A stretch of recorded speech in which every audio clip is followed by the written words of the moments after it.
시작하겠습니다. 전공의 집단 행동이 6주차에 접어든 현재 정부는 중증 응급 환자 중심의 비상진료 체계를 유지하고 있습니다.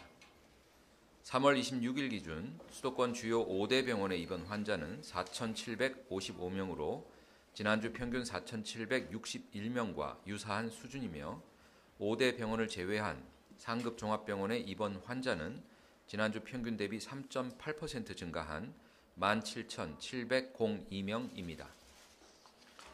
중환자실 입원 환자 수 역시 지난주와 유사하게 유지되고 있습니다. 3월 26일 기준 상급 종합병원 중환자실 입원 환자는 2,940명으로 지난주 평균인 2,941명과 유사한 수준입니다. 상급 종합병원을 포함한 전체 종합병원의 중환자실 입원 환자 수는 7,205명이며 역시 평시와 유사한 수준으로 유지되고 있습니다. 3월 25일 기준으로 중증 응급 환자는 전주 대비 8% 증가하였고 중등증 이하 응급 환자는 7.4% 증가하는 등 중증 응급 중심으로 비상진료 체계를 유지하고 있습니다. 어제 대통령께서는 지역 2차 병원인 청주 한국병원을 방문하셔서 의료 현장을 묵묵히 지키며 환자를 진료하고 있는 의료진을 격려하고 현장의 목소리를 청취하셨습니다. 지역에 뿌리를 내린 종합병원은 의료체계의 허리와 같은 존재라는 점을 강조하며 지역 병원이 환자의 신뢰를 받고 확실하게 뿌리를 내리도록 정부가 더 뒷받침하겠다고 말씀하셨습니다. 정부는 지역 종합병원을 육성 지원하기 위한 정책을 신속히 이행해 나가겠습니다. 어제 오후에는 총리께서 서울대학교를 방문하여 의료계와 학계 인사들과 간담회를 가졌습니다. 간담회에서는 의료계 현안에 대해 진솔하게 논의하였으며 이를 시작으로 협의체를 계속 확대하고 논의 의제에 대해서도 협의해 나가기로 했습니다. 정부는 각계와 보다 긴밀한 소통을 통해 서로의 이해와 공감대를 넓혀가는 노력을 더욱 강화해 나가겠습니다. 어제 국무회의에서는 2025년 예산안 편성 지침을 의결하였습니다. 대통령께서는 보건의료 분야를 안보, 치안 등 국가 본질 기능과 같은 반열에 두고 과감한 재정 투자를 하겠다고 하셨습니다. 어제 의결된 2025년도 예산안 편성 지침에도 재정 투자 중점 분야로 필수 의료 분야 육성 및 지역 거점 병원의 공공성 확대가 포함되었습니다. 필수 의료 지원이 재정 투자 중점 분야에 포함된 것은 이번이 처음입니다. 정부는 이러한 중점 투자 방향에 맞춰 의료개혁 5대 핵심 재정 사업을 검토하였고 대통령실에서는 오전 브리핑을 통해 내년 예산은 이 5대 재정 사업을 중심으로 편성할 예정이라고 설명하였습니다. 첫째, 전공의 수련을 집중 지원합니다. 전공의 수련 내실화와 처우 개선을 통해 역량 있는 전문의를 양성하고 의학 교육 질 제고를 위한 투자에 우선순위를 두며 특히 의대 정원이 대폭 증원된 지역 거점 대학에 대해서는 아낌없는 투자와 지원을 하겠습니다. 둘째, 지역의료 발전 기금을 신설합니다. 지역의 거점 병원과 강소 병원을 육성 지원하고 지역 내 인력 공유 체계 구축과 지역의 의료기관 간 연계를 위한 디지털 전환에 투자합니다. 셋째, 어린이병원, 화상치료, 수지접합 등 필수의료 기능 유지를 위한 재정 지원을 대폭 확대합니다. 저출산이나 질환 특성상 수요와 공급이 맞지 않으나 반드시 유지해야 하는 필수의료에 대해서는 사후 보상 확대 등 새로운 보상 체계를 도입하겠습니다. 넷째, 의료사고 안전망 구축을 위한 보상 재원을 확충합니다. 전공의의 책임 보험 공제 비용의 50%를 지원하고 불가항력적인 분만 의료사고의 보상 한도를 상향하며 분만 외에 다른 필수 의료 분야까지 확대해 나갈 계획입니다. 다섯째, 거점 병원 등 대학병원의 연구 기능 강화와 첨단 바이오 헬스 생태계 구축을 위해 혁신형 보건의료 R&D에 대한 예산 지원도 추진합니다. 5대 사업의 집중적이고 안정적 재원 확보를 위해 필수의료 특별회계를 신설 운영할 예정입니다. 이러한 기본 골격을 바탕으로 구체적인 예산 투자 내용을 의료계 등 각계와 논의해 나갈 계획입니다. 국가재정법에 따라 각 부처는 5월 말까지 예산 요구안을 기재부에 제출하므로 앞으로 2달이 예산 편성의 가장 중요한 시기입니다.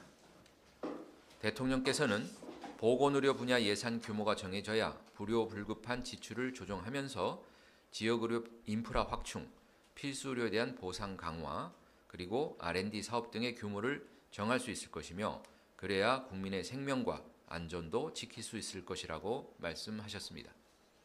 또한 정부와 의료계가 빨리 머리를 맞대고 협의해야 보건의료 분야 재정 지출의 우선순위를 정하고 내년 예산 편성도 가능할 것이라고 하며 의료계를 향해 내년도 의료 예산을 함께 논의할 것을 제안하라고 말씀하셨습니다. 정부의 보건의료 정책 투자의 우선순위를 논의하는 대화의 자리에 참여해 주시기를 의료계에 제안합니다. 정부는 무너져가는 지역 필수의료를 살리기 위해 보건의료 분야에 대한 전폭적인 재정 지원을 추진하려고 합니다. 내년도 의료 분야 예산의 구체적인 투자 방안을 함께 논의하고 이에 대한 의견을 제시해 주시기 바랍니다. 정부는 역대 정부에서 실행하지 못했던 필수의료에 대한 과감한 예산 투자와 함께 건강보험 재정 지원도 차질 없이 추진하겠습니다. 오늘 중대본에서는 건강보험 재정 운영 방향에 대해 논의하였습니다. 먼저 건강보험 재정 현황에 대해서 말씀드리겠습니다. 2023년 말 기준 보험료 수입은 총 94조 9천억 원이고 지출은 90조 8천억 원으로 건강보험의 당기 수지는 4조 1천억 원이며 3년 연속 흑자입니다.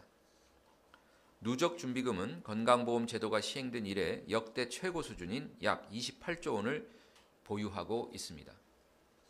2023년 건강보험료 인상률은 1.49%로 최근 6년간 최저 수준인 점을 감안할 때 보험료율 인상 부담을 낮추면서도 안정적인 건강보험 재정을 유지하고 있습니다. 다음으로 건강보험 재정 투자 계획에 대해서 말씀드리겠습니다. 의료개혁 4대 과제 이행을 위해 필수의료 분야에 대한 건강보험 지원을 강화하기로 하였고 2028년까지 10조 원 이상의 건보 재정을 필수의료 분야에 투자할 계획으로 차질 없이 이행해 나가겠습니다. 정부는 건강보험 재정의 지속 가능성을 높이기 위한 작업도 차질 없이 추진하고 있습니다. 첫째, 병상 수급관리제 시행 등을 통해 병상과 의료 장비 수를 적정하게 관리하고 둘째, 주기적인 급여 재평가를 내실 있게 운영하겠습니다. 기존 급여 중 효과나 경제성이 떨어지는 항목은 가격을 조정하거나 퇴출 기전을 마련할 계획입니다. 셋째, 과다 의료 이용자에 대한 관리를 강화하여 합리적인 의료 이용을 유도하겠습니다. 연 365회를 초과하여 외래 진료를 받는 경우 보딘 부담률을 90%로 상향 조정하는 내용의 건강보험법 시행령 개정안을 입법 예고하였으며 금년 7월 시행 예정입니다.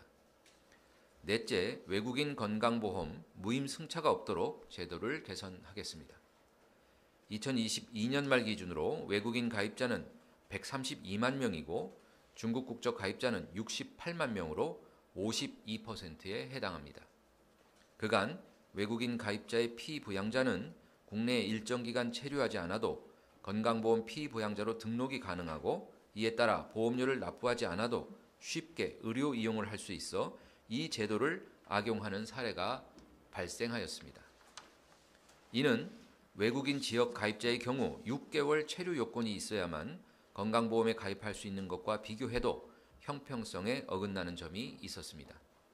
이에 배우자와 미성년 자녀를 제외하고 부모, 형제자매 등은 6개월 이상 체류해야만 건강보험 피부양자로 등록 가능하도록 제도를 개선하였습니다. 이러한 내용의 건강보험법이 올해 1월에 개정되어 4월 3일부터 시행 예정입니다. 법이 시행되면 연간 약 121억 원의 재정절감 효과와 제도의 신뢰성이 제고될 것으로 기대합니다. 다섯째, 다른 사람의 건강보험 자격을 도용하여 진료받는 행위를 막기 위해 의료기관에서 본인 여부와 건강보험 자격을 의무적으로 확인하는 제도를 시행합니다. 이러한 내용의 건강보험법은 작년 5월에 개정되어 금년 5월 20일부터 시행 예정입니다. 2016년부터 2022년까지 타인의 자격을 도용하여 진료받은 사례는 약 4만 4천 건으로 연평균 918명을 적발하여 10억 6천만 원을 환수한 바 있습니다. 자격 도용 사례는 적발과 환수가 어려운 점을 감안할 때 재정 누수는 더 심각할 것으로 예상하고 있습니다. 5월 20일부터는 모든 의료기관에서 가입자의 본인 여부와 건강보험 자격을 확인하되 의료기관의 확인 부담을 완화하기 위해 QR코드 방식 등 디지털 기술을 적극 활용할 계획입니다. 제도 개선 사항이 현장에서 차질 없이 시행되도록 지침을 마련하고 상세히 안내해 나가겠습니다. 정부는 의사 증원 후속 절차를 차질 없이 이행하고 의학교육 질 제고 방안도 속도감 있게 마련하겠습니다. 어제 오후에는 국무조정실장 주재로 의대교육지원 TF 2차 회의를 개최하였습니다. 회의에서는 의대 증원에 필요한 교육 여건 현황과 수요조사 계획을 점검하고 범부처 협조가 필요한 사항을 논의하였습니다. 교육부는 어제부터 대학별 교육 여건 개선을 위한 수요조사에 착수하였습니다. 교원 증원, 시설, 기자재 확충, 임상 실습 시설, 투자 계획 등 8개 항목에 대한 현황과 향후 소요 계획을 조사하며 의대 교육 과정이 총 6년인 점을 고려하여 금년을 포함한 7년간의 계획을 조사할 예정입니다. 조사 대상 대학은 4월 8일까지 결과를 교육부로 제출하면 됩니다. 정부는 대학이 제출한 자료를 면밀히 검토하고 이를 바탕으로 관계 부처와 신속하게 협의하여 의대 교육의 질 개선을 위한 범부처 지원 방안을 조속한 시일 내에 마련하겠습니다. 아울러 오늘 사회부총리는 강원대학교를 방문하십니다. 현장 방문을 통해 대학의 정상적인 학사 운영을 당부드리고 의대 정원 증원에 따른 대학별 준비 상황과 향후 계획, 의대 교육 질 개선에 관한 의견을 청취할 예정입니다. 전공의 여러분께 말씀드립니다. 이제 의료 현장으로 돌아와 환자의 곁을 지켜주시기 바랍니다. 주변 눈치 보지 말고 나부터 먼저 의료 현장으로 복귀하는 용기 있는 결단을 촉구합니다. 책임 있는 대표단을 구성하여 정부와의 대화 자리에도 나와주시기 바랍니다. 대화를 위한 대표단 구성은 법 위반 사항이 아님을 말씀드립니다. 전공의 수련 환경 개선과 처우 향상을 위해 신설될 필수의료 특별회계 내에 전공의 개정에 담을 예산과 관련하여 여러분의 현장에서의 경험과 창의적인 아이디어가 필요합니다. 형식의 구애됨이 없이 대화하기를 희망합니다. 의대 교수님들께도 당부드립니다. 정부를 믿고 대화의 자리로 나와 건설적인 논의를 함께 해나갈 것을 촉구합니다. 대화는 시작되었으며 내년도 예산과 의료개혁 4대 과제 이행 방안 등 논의 의제도 제시되었습니다. 소모적인 논쟁을 그치고 대한민국 보건의료 미래의 청사진을 정부와 함께 만들어 나갈 것을 제안합니다. 그리고 전공의들이 한시라도 빨리 의료 현장으로 돌아올 수 있도록 힘을 모아주시기 바랍니다. 국민 여러분께 말씀드립니다. 정부는 국민의 생명과 건강을 지키기 위해 의료개혁을 반드시 완수하겠습니다.